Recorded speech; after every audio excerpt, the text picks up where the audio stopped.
भाग लो। दीनू कुम्हार का घर गांव के पश्चिम में था। काली जब उसकी तलाश में वहां पहुंचा तो वह गोबर के ढेरों के पास बेरी के नीचे लेटा हुआ था और उसके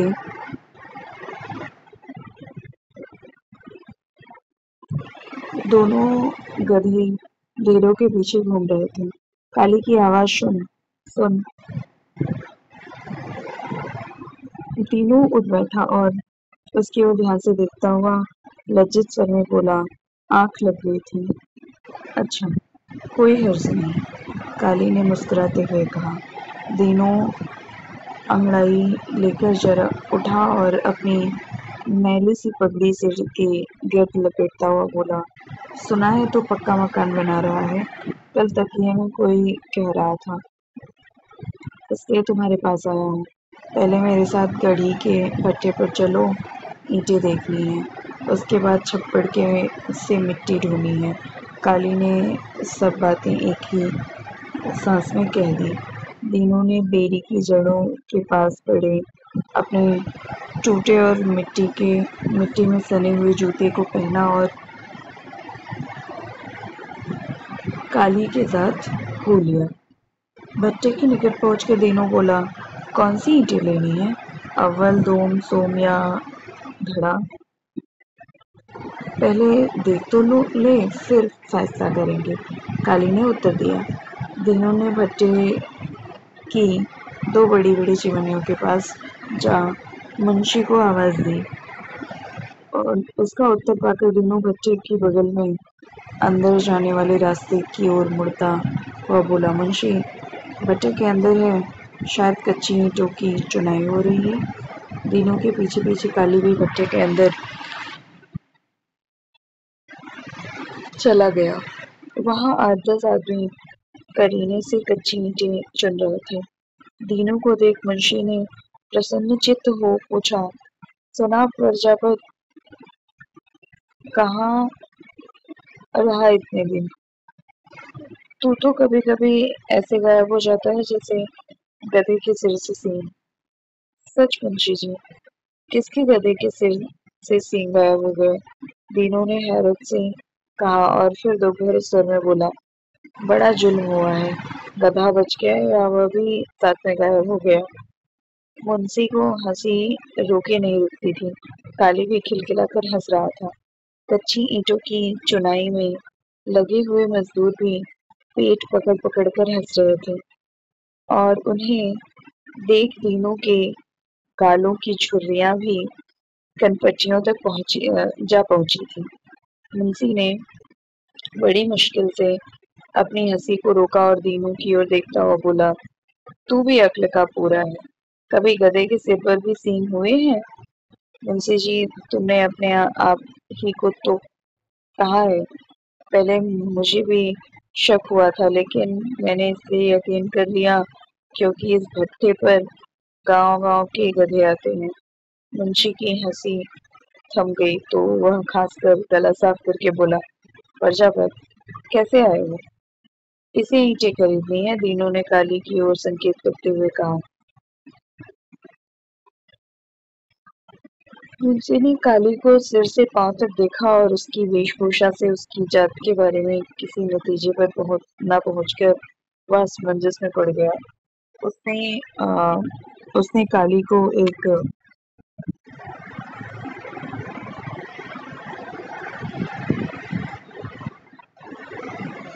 बार फिर ध्यान से देखा और दीनू को संबोधित करता हुआ बोला, कौन सी ईंट चाहिए? दीनू काली की ओर देखने लगा तो वह बोला, अव्वल नंबर। कितनी चाहिए? 15-20 हजार तो लग ही जाएंगे, काली ने कच्चा पक्का अनुमान लगाते हुए कहा।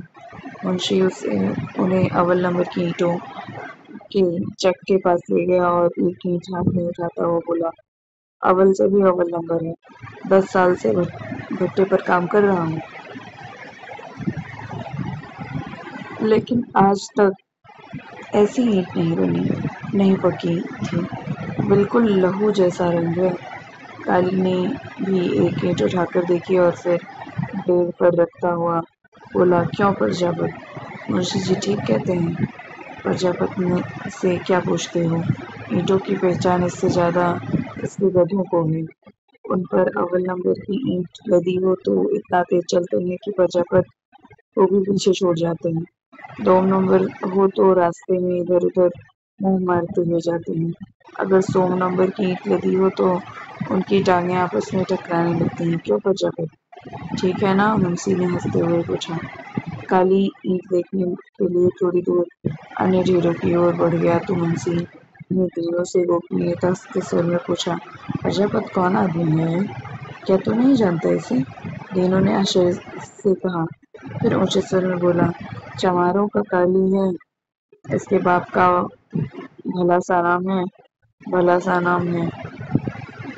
सोचते सोचते तीनों ने अपनी पगड़ी और भी ज्यादा टेढ़ी कर ली और मुंह में बुदबुदाने लगा।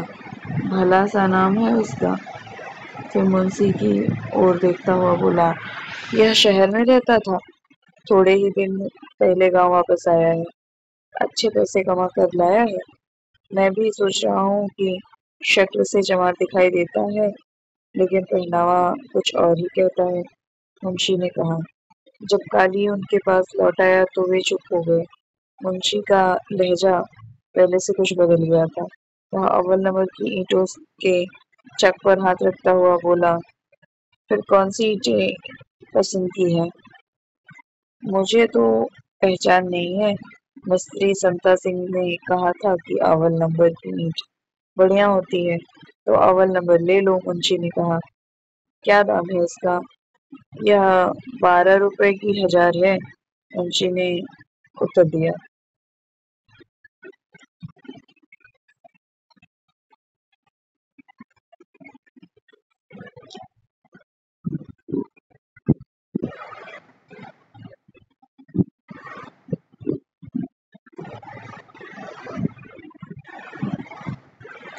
जो मुनासिब हो वह दाम लगा लें। मुंशी जी काली चौधरी नहीं है, दाम में कुछ रियायत कर दो, दीनू ने कहा। हमारे सब चौधरी हैं, प्रजापत चौधरमा पैसे से होता है, जिसके पास चादर है वह चौधरी है। मुंशी इधर उधर की बातें करने लगा तो दीनू काली से बोला, जितनी ईंट लेनी है उसका पर्चा बना लो। काली ने मुंशी से 5000 ईंटों का पर्चा काटने के लिए कहा, परंतु वह चुपचाप खड़ा अविश्वास भरी नजरों से काली की ओर देखता रहा। दीनू ने भी मुंशी से पर्चा काटने के लिए कहा तो वह बोला, बयाने के पैसे तो पर्चा काटूं। इस समय तो मेरी जेब में 1-2 रुपए होंगे, काली ने जवाब दिया। ने बताया, 60 रुपए की ईंट होगी, 2-2.5 रुपए लदाई और ढुलाई के होंगे। इतनी रकम के लिए 2 रुपए का बयान कुछ हैसियत नहीं रखता है, मुंशी ने कहा। काली तो चुप हो गया, लेकिन तीनों ने मुंशी से कहा, मुंशी जी पैसे आ जाएंगे, तुम पर्चा काट दो। प्रजापति अगर पैसे ना आए तो मैं तुम्हारे दोनों गधों समेत तुम्हें यहाँ बांध लूंगा, मुंशी ने कहा। यह सुन काली को क्रोध आ गया। वह तीखे स्वर में बोला, प्रजापति चलो यहाँ से। जब पैसे देकर ही माल खरीदना है तो जहाँ से भी चाहे खरीद लेंगे। अभी हमने एक ईंट तक ली नहीं है। मुंशी जी ने पहले ही से हमें बेईमान समझ लिया है। काली की बात सुन मुंशी कुछ शर्मिंदा सा हो गया, लेकिन संभलता हुआ बोला, इसमें गुस्सा की कोई बात नहीं है, हम उधार कम ही देते हैं, अगर देना ही पड़ जाए तो पहले आसामी देख लेते हैं। अगर कोई चौधरी उधार मांगेगा तो देने में ज्यादा हर्ज नहीं होगा, क्योंकि हर शशमाही फसल के मौके पर वसूली कर लेंगे। ऐसे लोगों में देर सवेर से पैसे मिल ही जाते हैं, लेकिन बेहैसियत आदमी से पैसे निकालना बहुत मुश्किल होता है। बाबक का मंगलू चमार 4000 अब उसे ईंट ले गया था। 3 साल हो गए, अभी तक सिर्फ 22 रुपए वसूले हुए हैं। अब उसे बच्चों पर दिहाड़ियां लगवा कर पैसे पूरे कर रहा हूँ। एक दिन आता है तो 2 दिन गायब रहता है, कहीं साल सवा साल में पैसे पूरे होंगे। मुंशी की बात सुन काली की गर्दन झुक गई। मुंशी अपनी सफाई पेश करता हुआ बोला, मैं नजूमी तो हूँ नहीं कि आदमी का चेहरा देखकर उसका अंदर जान लूं। नया आदमी आया तो पूछना ही पड़ता है। मैं पर्चा भी काट देता हूँ। पैसे आज शाम को या कल सवेरे दे जाना। नहीं, मैं एक ही बार पूरे पैसे देकर ईंट उठाऊंगा। कह काली दीनू को दीनू को साथ ले गांव की ओर चल पड़ा। जब वे भट्ठी से थोड़ी दूर आ गए तो कभी काली बोला, प्रजापति मुंशी शक्की आदमी है। नहीं, मुंशी दिल का बुरा नहीं है। अगर असमिया पैसे ना दे तो आदमी शक्की हो ही जाता है। लोग तो एक जूते से 2-4 साल निकाल लेते हैं, लेकिन मुंशी में 2 जूते तोड़ता है। दीनू ने कहा। दीनू मुंशी की प्रशंसा और उसकी मजबूरियों का वर्णन करके काली को यह विश्वास दिलाने की कोशिश करता रहा कि वो अच्छा आदमी है। सब सुनने के बावजूद काली यह महसूस कर रहा था कि मुंशी ने उसका अपमान किया है। उसके मन में तरह तरह के विचार आ रहे थे, लेकिन वह चुप था। जब वे गांव के निकट पहुंच गया तो काली अपने मोहल्ले की को जानने वाली गली के सामने रुक गया और दीनू से बोला, प्रजापति जी, मैं मिट्टी खोदने छप्पर पर जा रहा हूँ। तुम दोनों गधे लेकर जल्दी वहां पहुंच जाना। दोपहर से पहले 2-3 फेरे लगा लें तो अच्छा है। काली जब छप्पर पर पहुंचा तो धूप बहुत तेज हो गई थी। उसे चिकनी मिट्टी का एक टुकड़ा चुना और कुदाल चलाने लगा। उसके शरीर से पसीने की नदियां फूट रही थी। थोड़े ही समय में उसने मिट्टी खोदकर ढेर लगा दिया। तीनों अपने गधों के साथ छप्पर के बहुत निकट आ गया तो काली ने कुदाल फेंक दिया और उसे आवाज दी, प्रजापति आ गए। तीनों ने गधों को मिट्टी के ढेर के पास रोक दिया और बोरों में मिट्टी भरने लगा। बोरे भर गए तो दोनों ने उन्हें गधों पर लाद दिया। तीनों उन्हें गांव की ओर हाँकने लगा तो काली ने कुदाल उठाते हुए कहा, प्रजापति, मिट्टी आंगन के कोने में फेंकना और जल्दी वापस आ जाना। काली भी दीनू को समझा ही रहा था कि छप्पर के किनारे से किसी की ताबड़तोड़ गालियां देने की आवाज सुनाई दी। काली और दीनू हैरान होकर देखने लगे। चौधरी की घोड़ी को खुली घोड़ी मंगू उनकी ओर भागा आ रहा था।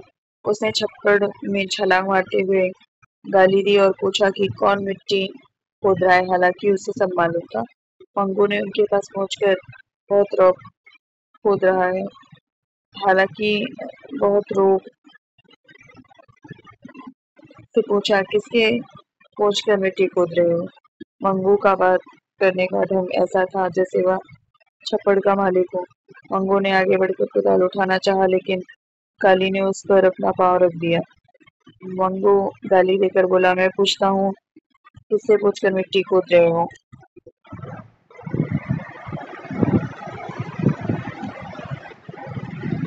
छप्पड़ से आज तक किसी ने पूछकर मिट्टी खोदी है जो मैं पूछने जाता, और पूछता किससे। यह छप्पड़ तेरे बाप की मलकियत नहीं है, कुत्ते का पुत्र। आगे से उल्टा जवाब देता हूँ है। मंगू ने क्रोध स्वर में कहा, छप्पड़ का पता तेरे बाप के नाम भी नहीं है। काली ने उत्तर दिया। वह सोचने लगा कि चौधरी उसे इसलिए नीच समझता है क्योंकि वह चमार है। छज्जू शाह उसे किसी गिनती में शुमार नहीं क्योंकि वह गरीब है।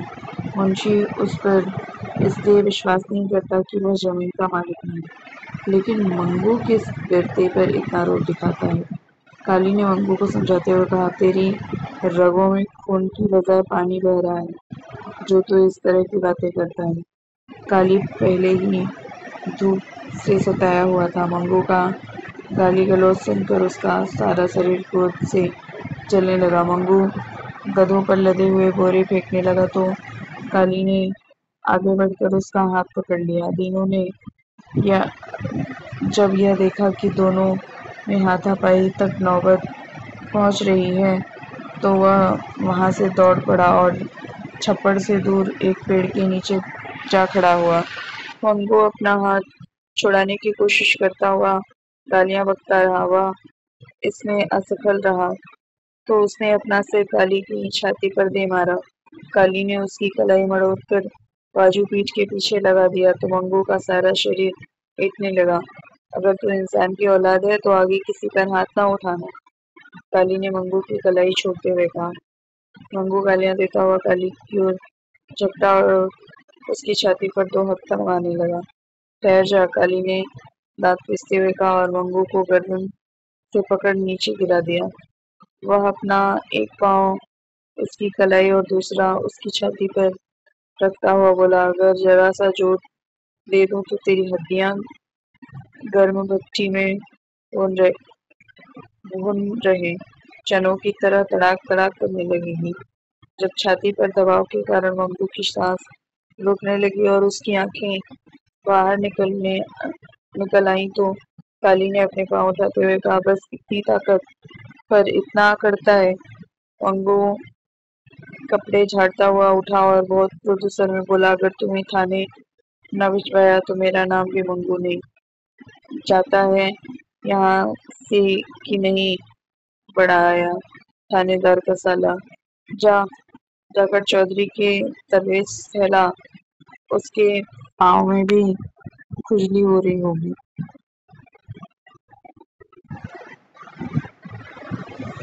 काली को अपनी ओर बढ़ता देख मंगू गुदगुदाता हुआ छप्पड़ से बाहर चला गया। जब वह काफी दूर निकल गया तो दीनू काली के पास आकर भयभीत स्वर में बोला, कालिदास बुरा हुआ, मंगू बड़ा नामुराद आदमी है, अब यह चौधरी को तुम्हारे खिलाफ भड़काएगा।